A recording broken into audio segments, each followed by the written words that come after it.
Hello, here we are with Sunday afternoon preacher Leela and the Book of Wisdom. Hey, y'all. Discussion on the Upanishad. And to Kayla, too. You can hear her. We couldn't hear her yet. Hey, I'm here with Krista and Dawn. Hi, Krista. Hi, Dawn. Hi. And there is Raj. Hello, Raj. Hi, Raj. Okay, you ready for me to bring it up there? Let me bring it up. And let's see, with a little luck, this will work perfectly. If I can do it like that. And there's the cover of the book.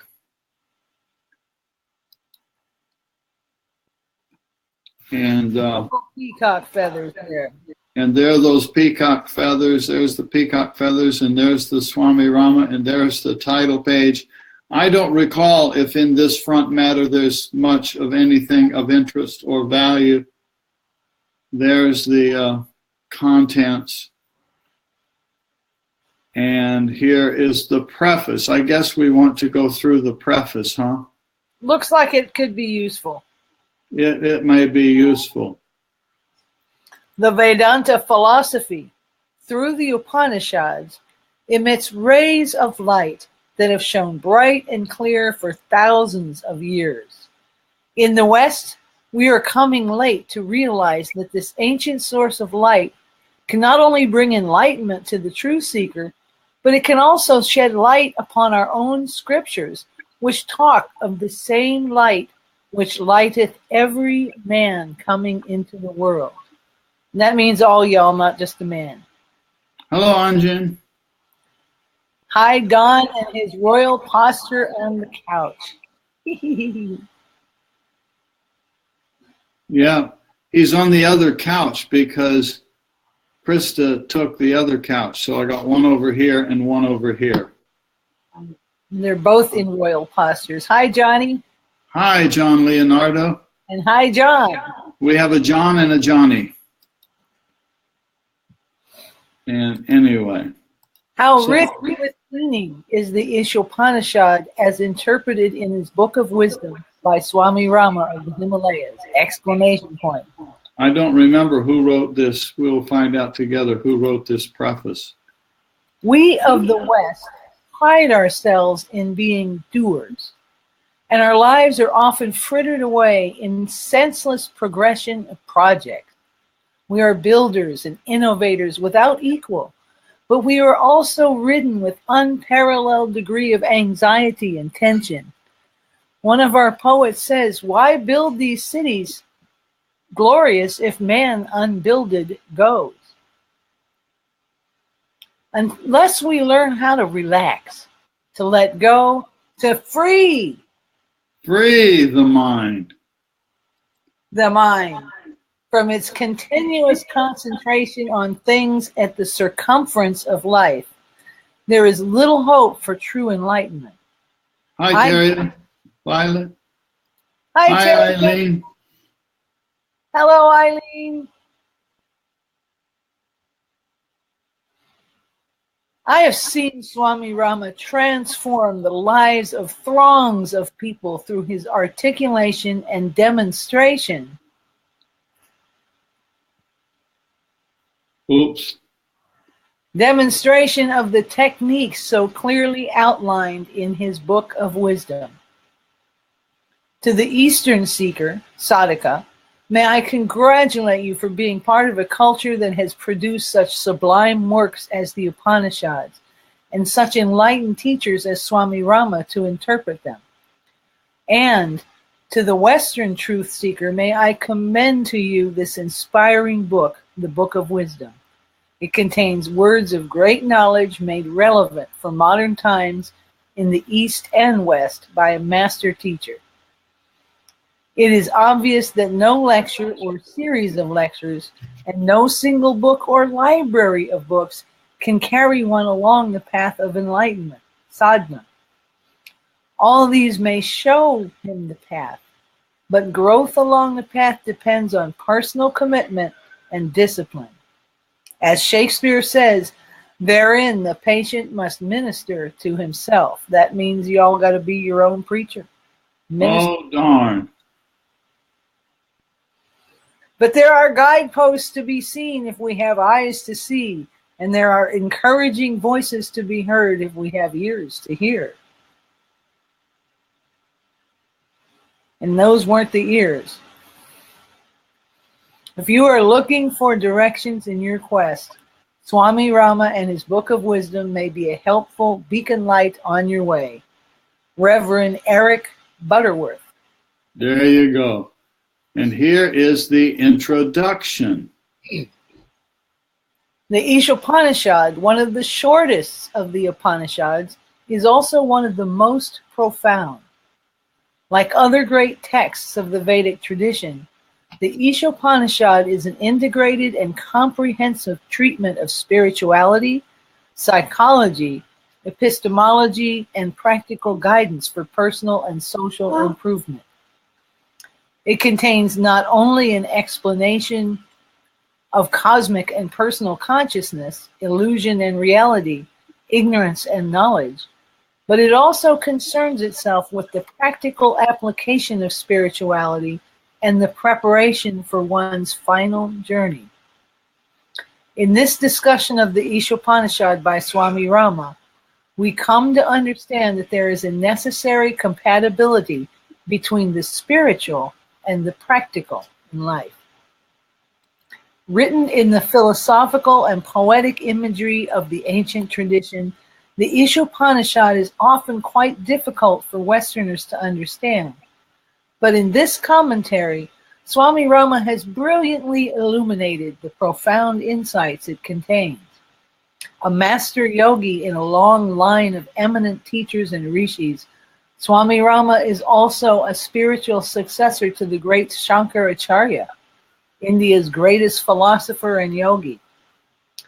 Selected to continue in this spiritual leadership carefully handed down through the ages, Swami Rama holds the position of spiritual leader. Since 1969, Swami Rama has been teaching in the United States. He is the founder and spiritual leader of the Himalayan Institute, which is located in Honesdale, Pennsylvania, and has many branches throughout the United States and other parts of the world. Under his guidance, the Institute has developed a holistic therapy program, a graduate school offering a master's degree and PhD in yoga psychology and philosophy, and research and training programs in yoga science. The Institute also publishes its own books and supports yearly international conferences on yoga science and meditation. Eschewing any personal following, Swami Rama works quietly to bring the spiritual wisdom of the East to full understanding and harmony in the West. For this spiritual leader, who is also a scientist and a philosopher, there is no separation between the universal truths of religion and science. Swami Rama's approach to the Ishopanishad is clear, universal, and practical. In the first chapters, he points out that despite our material wealth and technology, we have still not achieved peace within ourselves or within our society. He shows that the solution to our problems lies in the recognition and experience of the inner self and establishing harmony with this inner self, nature, and society. Then follows a translation of and commentary on the Ishopanishad, which provides an unequivocal and concrete illustration of the value of the Upanishads to modern man. Needless to say, such commentaries as these are both rare and essential, especially for Westerners. The Western mind, unfamiliar as it is with Eastern philosophies and worldviews, needs assistance in understanding the writings of a more ancient and distant milieu. This assistance is ably provided by Swami Rama as he demonstrates the everyday practicality of the profound truths found in this ancient text. For example, Mantras 12 through 14 of the Ishopanishad are concerned with the highly abstract subject of the differences between the manifest and unmanifest universe. Swami Rama clearly describes the relationship between these two universal principles by comparing them with the relationship between the individual and the cosmos. He also shows that true knowledge is beyond mere academics or logic. Swami Rama explains several practical methods to start one on the path to the final goal of life, conscious union of the personal with the universal. He demonstrates the practical relationship between the abstract cosmology and everyday life, and describes the spiritual practices of yoga. Yoga. Which are the means by which this union can occur. Whether he is discussing man's relationship with death, the nature of human suffering, or the development of wisdom, Swami Rama constantly clarifies the relationship between the theoretical and the practical, and constantly holds up for our examination the insights gained through deep spiritual practice by the ancient sages. We ourselves begin to see how one of the shortest Upanishads is a wellspring of ageless wisdom, providing both the spiritual, metaphysical scheme for understanding the human condition, and at the same time providing the practical methods for solving our personal and social problems. As Swami Rama points out, our suffering is a direct result of our ignorance of this inner self. And until we achieve conscious awareness of this self, until we recognize God within, we will continue to create suffering for ourselves. Becoming and remaining conscious of the divine spirit within, and becoming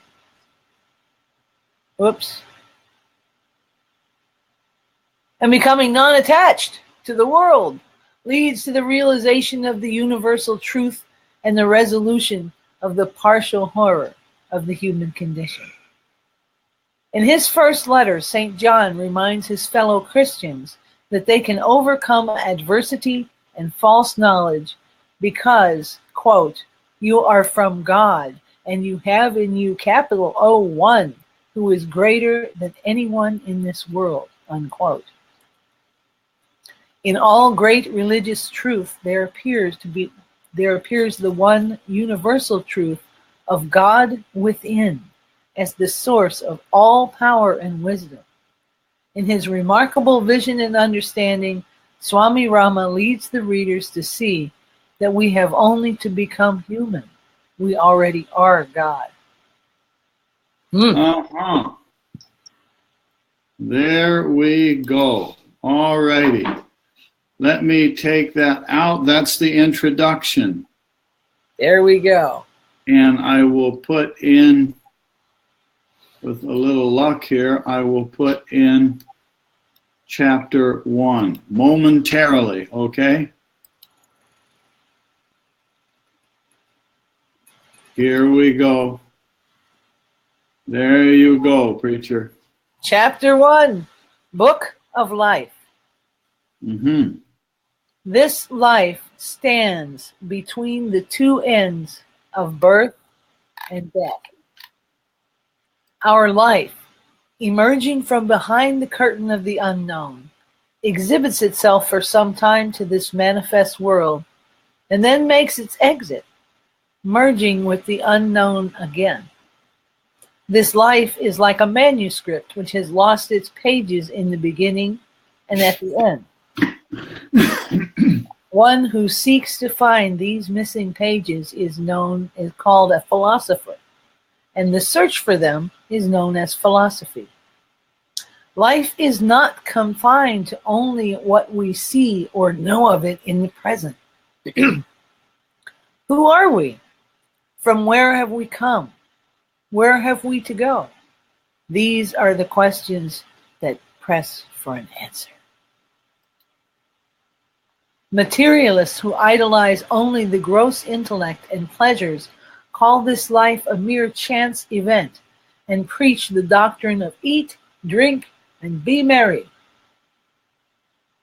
What if I don't want to be merry? What if I want to be Bob? Go for it.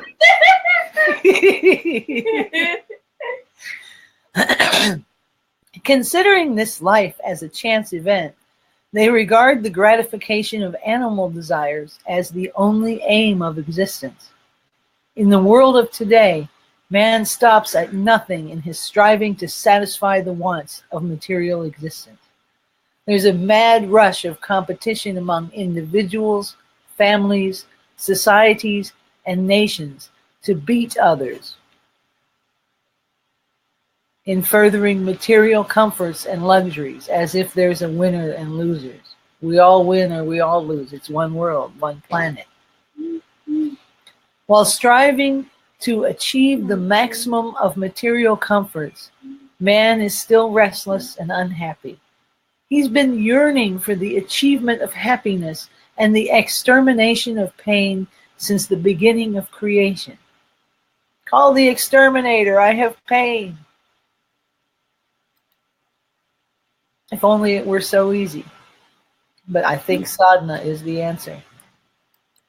The religious leaders of the world have preached different methods of gaining happiness and conquering pain according to the varying conditions of different ages.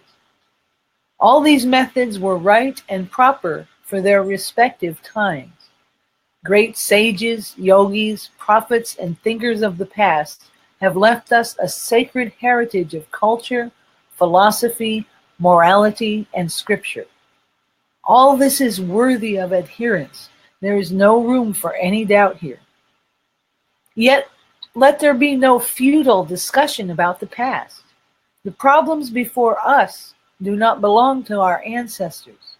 They are the problems of the people living in the world today. Why are we today so miserable? What solid and substantial principles have we put before our society? Have we anything which we may call our own? What is our own contribution to the world?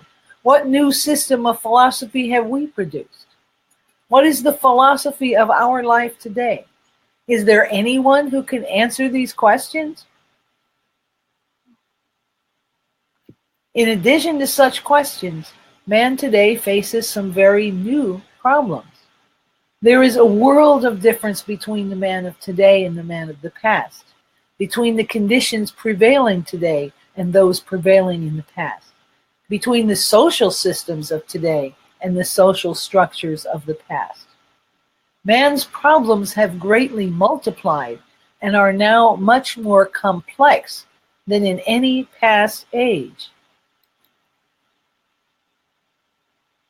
Somehow I think of trying to set up a new computer or some other gadgetry.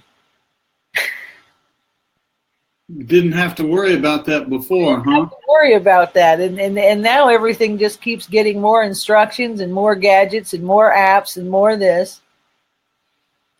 Taria says, all the world's a stage and all the men and women merely players. They have their exits and their entrances, and each man in his time plays many parts. Shakespeare is always coming to mind. Yeah, I think Shakespeare may have tapped into some of this wisdom, huh? May have, huh? Pretty bright fellow. The history of human civilization bears testimony to the evolution of man through various stages. But the question remains, what substantial gains has he made in his progress to the present stage? Even in the midst of hope, sometimes there's a feeling of utter disappointment. Even today, man, alarmed at the prospects of death, disease, and decrepitude, is as much grief-ridden as he appears in the narratives of the past. He has not yet found the answers to the perennial questions about life. He has not yet been able to reach the climax of his all-round and complete development. A careful consideration of human life shows that there are three main tendencies in man's nature. If there are in him diabolic and human tendencies, there also exists in man what we may call a divine disposition. It's obvious that every man has in himself the tendencies of jealousy, violence, cupidity, anger, and greed, simultaneously with the human qualities of kindness, sympathy, love, and generosity. We also witness in him the divine qualities of thirst for knowledge, search for peace, and eager yearning for the realization of bliss. Now the question arises, is man responsible for the different tendencies which have sway in his life? Does he make his own destiny, or does someone else rule his life? What is all this life, pulled and wrenched by contradiction and conflict?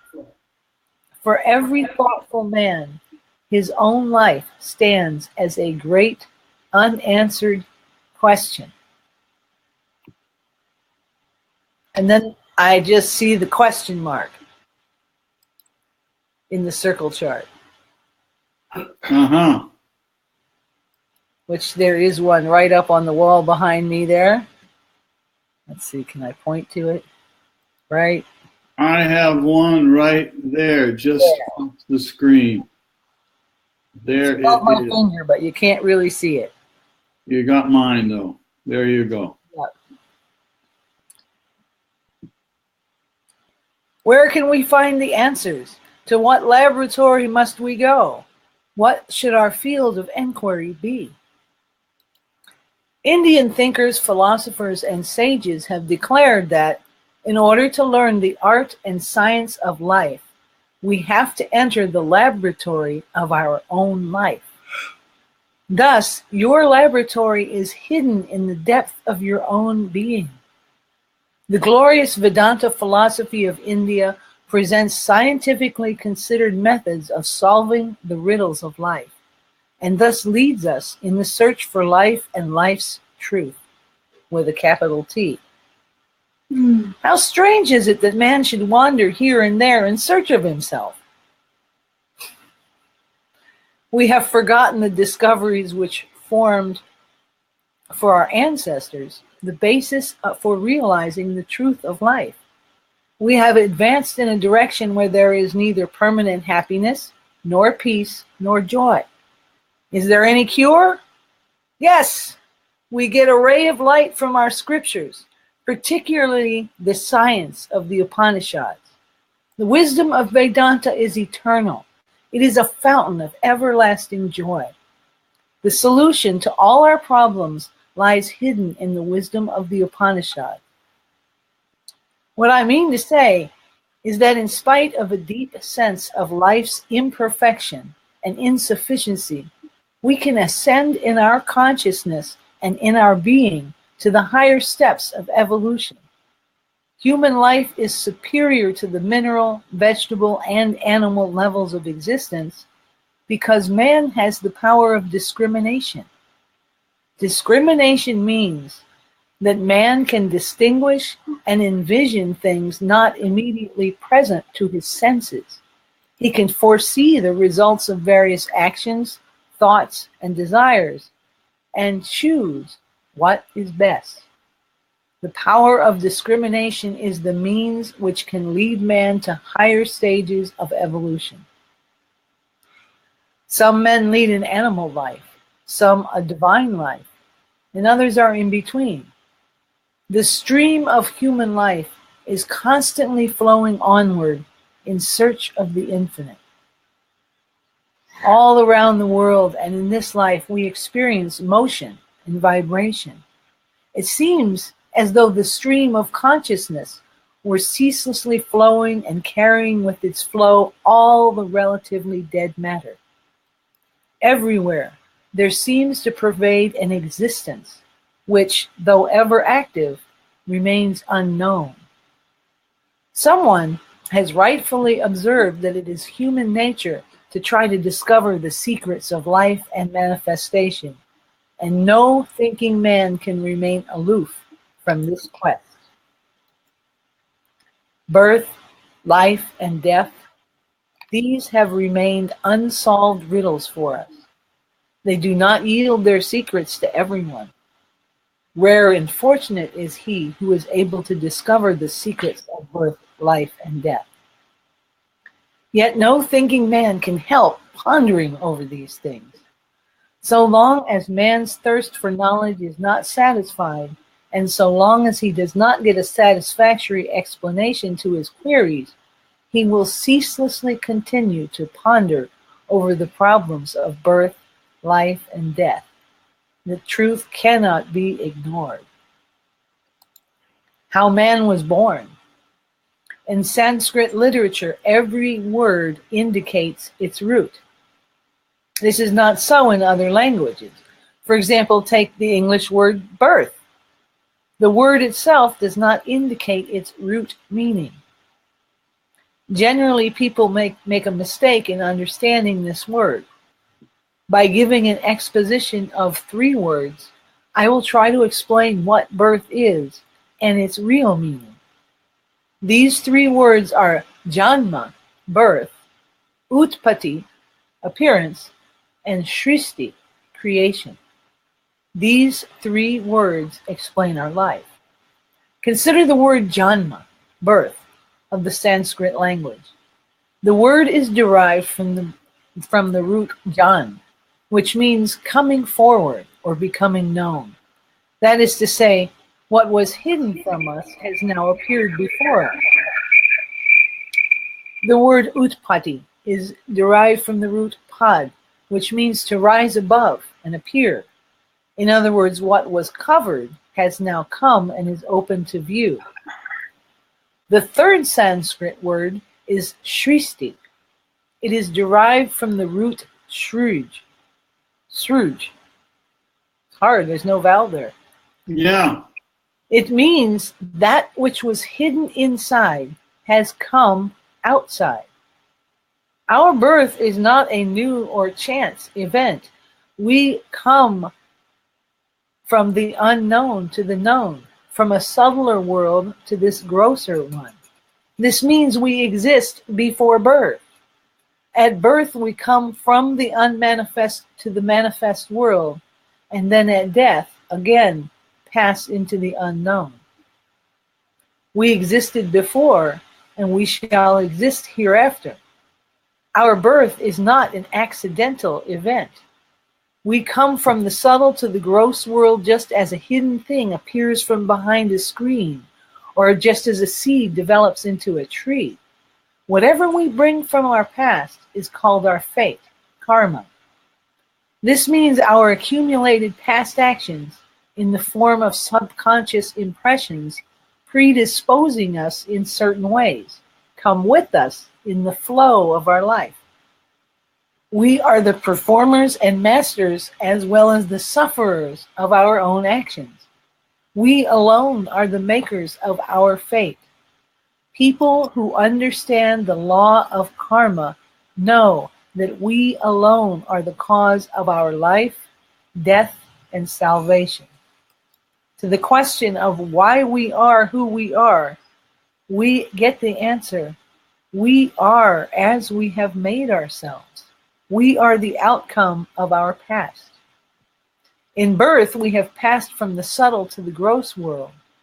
We have but emerged from the unknown to the known. We are not something new. No one creates us. Certainly our parents hold us within themselves, but they are merely vessels containing the seed of life.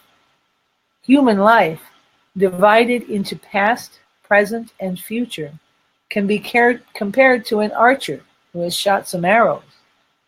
Those arrows already dispatched from the fate, prarabdha karma.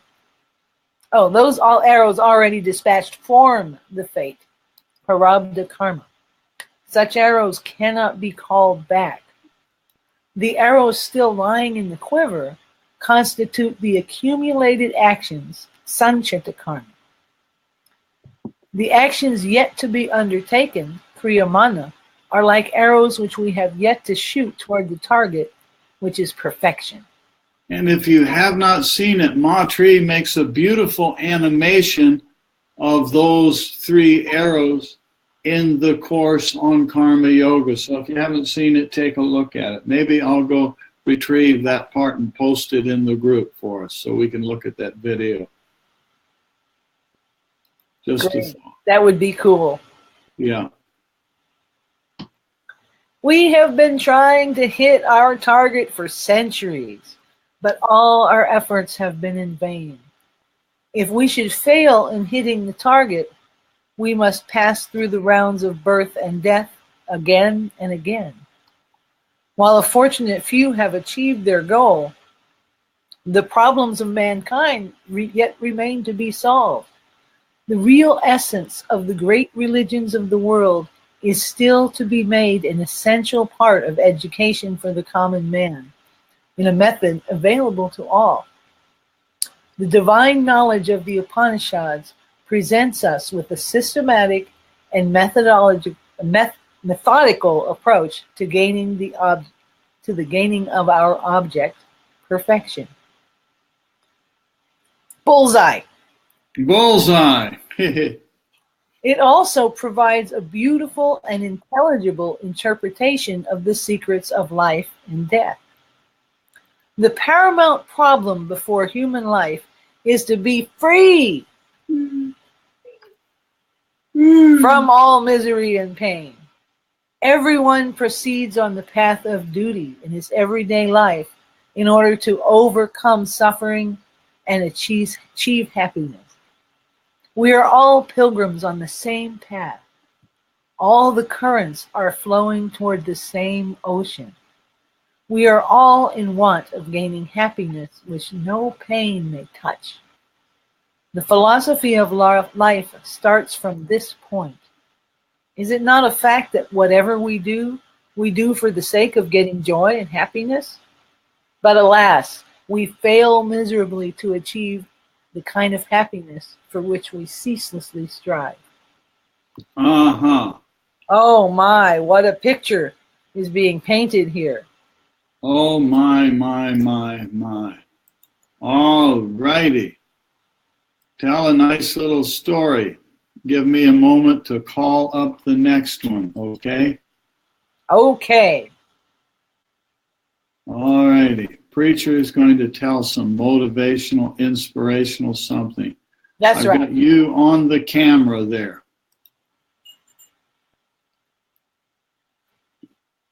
Smiling with your hat on and your everything like that. Om Tat Sat. Om Tat Sat. It's coming up. It's queued up. Chapter 2 is coming. Be patient.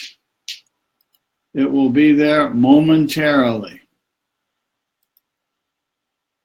There you go.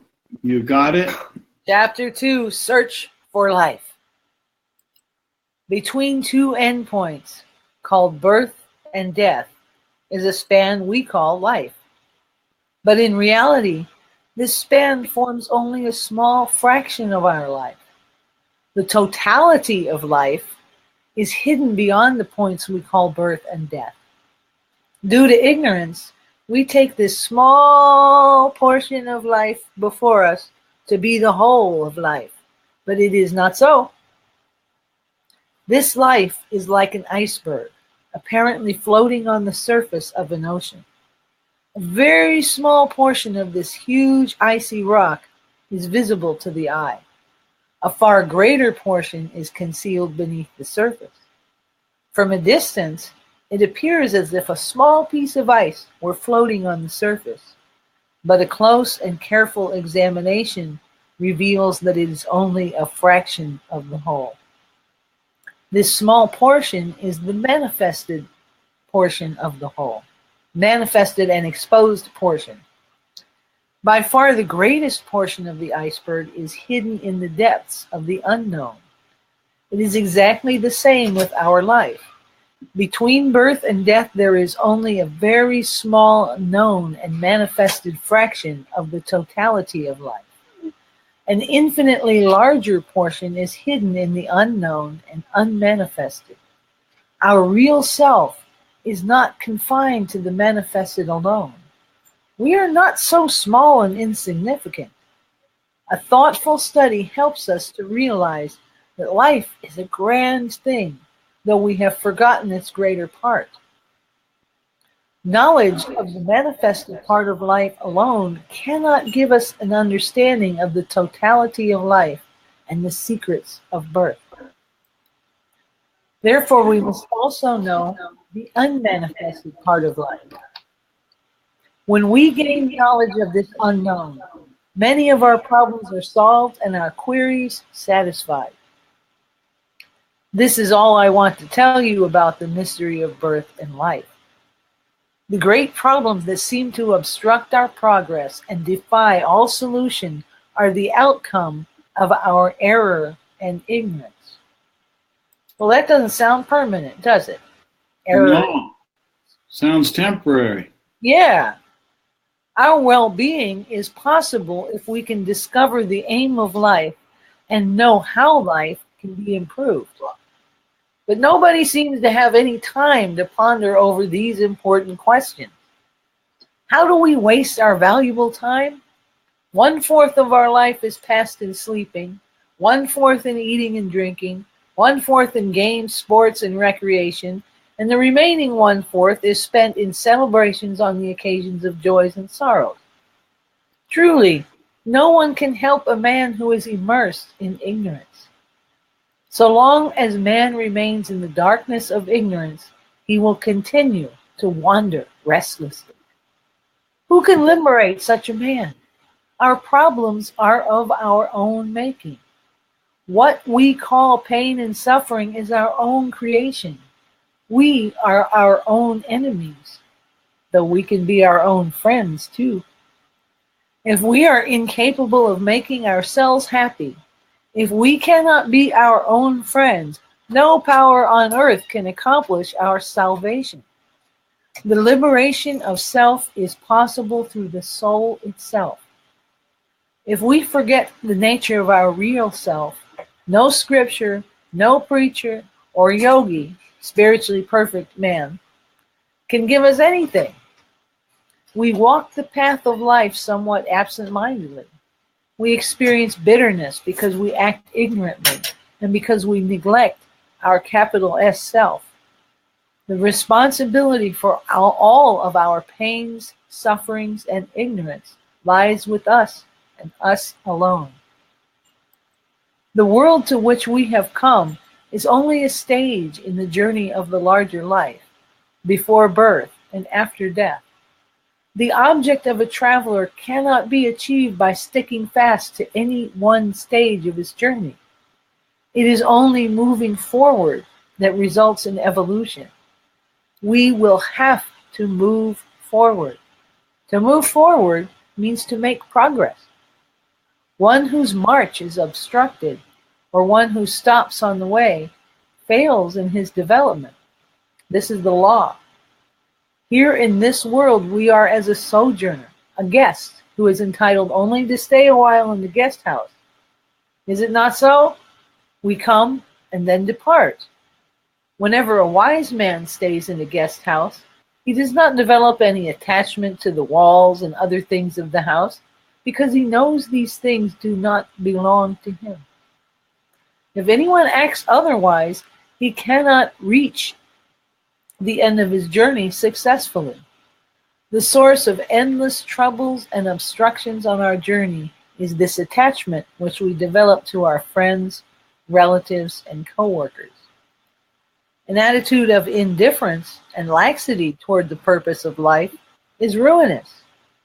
We should always carefully refrain from such an attitude. Friends, my words may be unpleasant to you, but I will never give a coating of sweet words to this stern truth. How long can we beguile ourselves by turning away from the truth of life? Everyone, therefore, should be vigilant about the aim of life. It will be an auspicious day for man when he cultivates eagerness to achieve the object of his life. The man who remains faithful to his object belongs to the divine category of men. Such a man. You don't even have to reach it. You just have to be eager. To be eager, Yes. says Krista. Very good point. I was just reading on the Weather Channel last night that this full moon last night was the beaver moon. What does that mean? Somebody said that, but I don't know what a beaver moon is. Well, way up north, like up north, maybe Canada, that was when the time when you trapped your beavers for pelts so you could have winter warm things when it got really, really cold and snowy. Uh-huh. That's when you set your beaver traps. So it's the beaver moon. But I just thought of eager beavers. We need to be eager beavers. Yeah, I like that interpretation better. The preacher Leela version. Yeah. Let's be eager beavers. It's the eager beaver moon. We got to be eager. Yeah, there you go. The object of life. There you go. Because such a man finds himself in the company of elevated human beings, much above the mass of common humanity. And I really count all y'all as that. It's true. All this is possible and can be experienced in this very life. Realizing one's present imperfection is the first sign of gaining knowledge. In our present condition, we are imperfect. But it is also true that we can attain perfection in this life. The great men of the world bear witness to it. Hari Om, Atma. Hari Om. Taking birth in the midst of common human society, they made themselves great in this very world. Let us follow the path shown by them and liberate ourselves. The real Dharma, norm for man, is to be free. Free from all sufferings. All other duties ought to supplement this Dharma alone.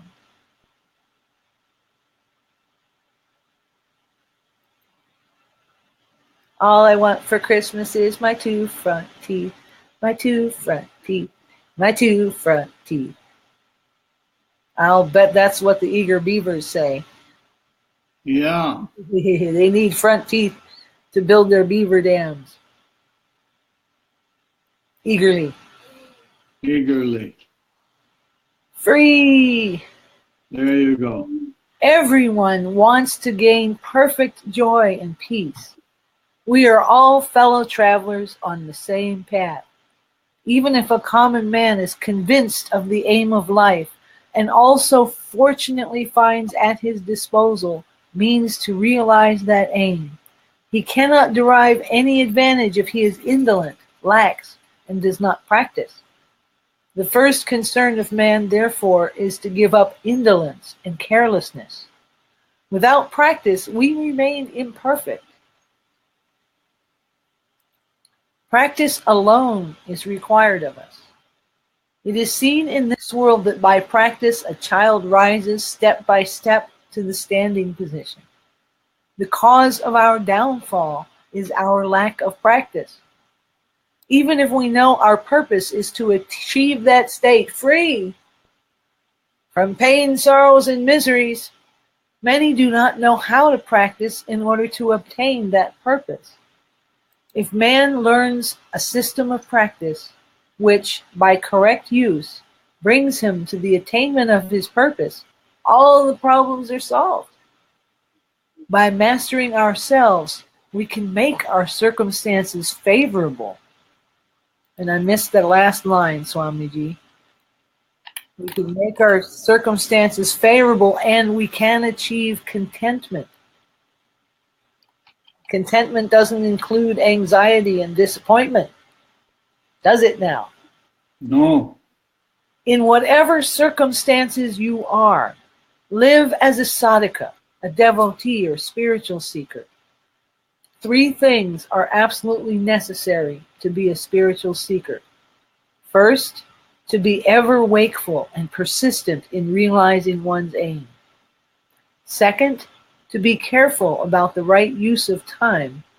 And third, to make the right use of every situation and circumstance in life. Boy, he doesn't say change the circumstances right there. He doesn't say make an effort to change. He says make the right use of. Right in the middle of it. right where you start, and then things start changing. The whole world and its objects can come within the scope of our spiritual practice. Everything. We can use it all. Everything should be used as material for our practice. Look at a householder's life. If the husband and wife in their lives become spiritual means for each other, both can achieve success. On the contrary, if they treat each other only as objects of pleasure and begin to live a profligate life, they will both be restless. In a household, wife, son, family, relatives, wealth, all must serve as means for the spiritual development of one another. But due to ignorance, this attitude is completely lacking among householders. You may have deep attachment for the things of this world, but this affection must be subservient to the real aim of life. Boy, did I need to hear that. The attachment can be there, but it must be subservient to the real aim of life. And then I guess it just goes from being bright to being pastel, and at some point it fades. Just consider, when a baby is born who does not know that one day he will leave us, that we will leave him. But when it does happen, how grieved we are. It is because we have adopted a defective attitude in our relations with the objects of the world. This is the only cause of our unhappiness. Make the right use of the moment. Discrimination is necessary for sadhana, the path of enlightenment. Everyone has enough understanding to know the right path for his own welfare. But in spite of this understanding, man does not do what is necessary for his own evolution and enlightenment. It is so because we forget that this world is only a field for the advancement of our sadhana, and that our relations with the objects of the world must be based on this consideration. The sensuous pleasures and the voluptuousness of life, the subjects of debate for centuries, are the cause of suffering only so long as we are addicted to them like slaves. The only thing required is a change in our attitude, and this change needs practice. Defective habits formed by former practice leads us to treat the relations of the world as objects of our self-gratification. This inevitably leads to suffering. By discriminatory wisdom and the knowledge of proper ways of sadhana, all these objects change their nature. All our pains and sufferings are converted into joy, and there remains nothing of voluptuousness, sensuousness, or attachment. In our scriptures, Upanishads and sacred books have been teaching two ways of sadhana, namely the way of self-denial and the way of action. But in the present age, both these ways seem to reach extremes in practice. The Upanishads declare that you can realize perfect bliss, reaching the highest peak of life through the middle path, the path of tranquility, equilibrium, and harmonious balance. You should neither be completely lost in the world, nor should you run away from it. The wisdom of the Upanishads, Brahma Vidya, can prove useful and appropriate for the modern age. The wisest saying of the Isha Upanishad, Tena Tyaktena, I can't read that one, Bunjita. I think that's what it says, Swamiji. Something like that, close enough. It's hard because it's italicized. Yeah. Thus the key for gaining triumph in this world and in this life. It means that the things of this world can be most enjoyed in an attitude of perfect non-attachment. Life's meaning is evolving from pain and sorrow to an enlightened and blissful state by proceeding patiently on the path of sadhana, proceeding patiently. A life full of sadhana is the best life.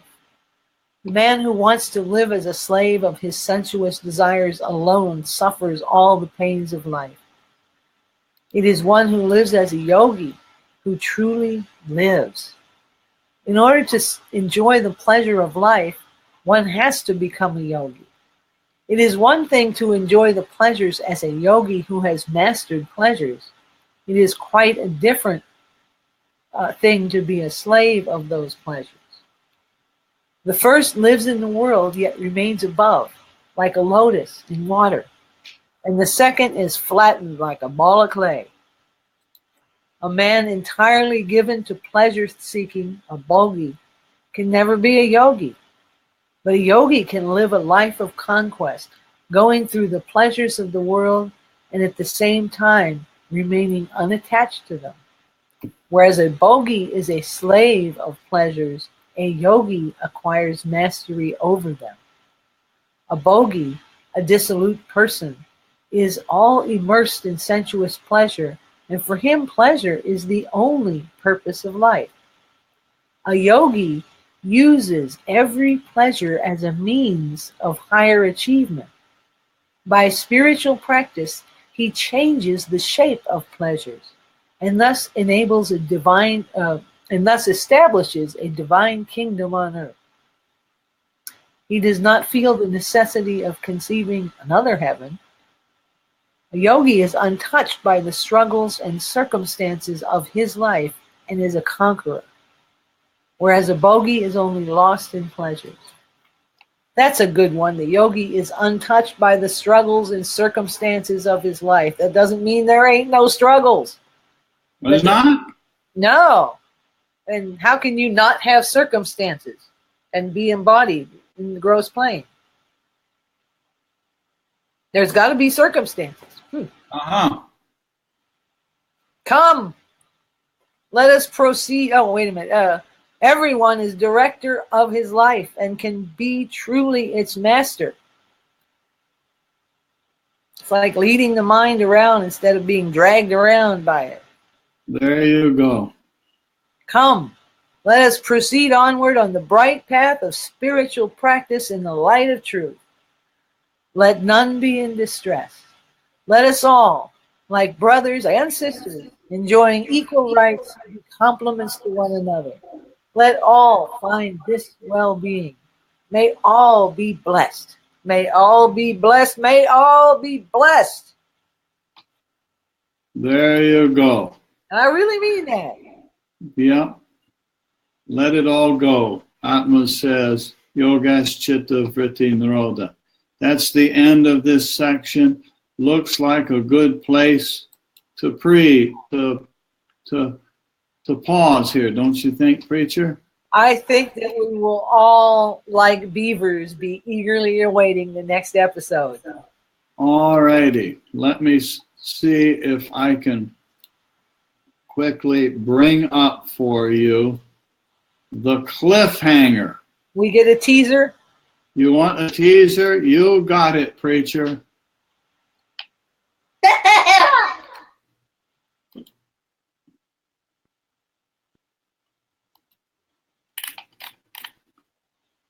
Momentarily. Om Tat Sat Om. Om Tat Sat Om. Om Tat Sat Om. Tat Sat Om. Tat Sat Om. All righty.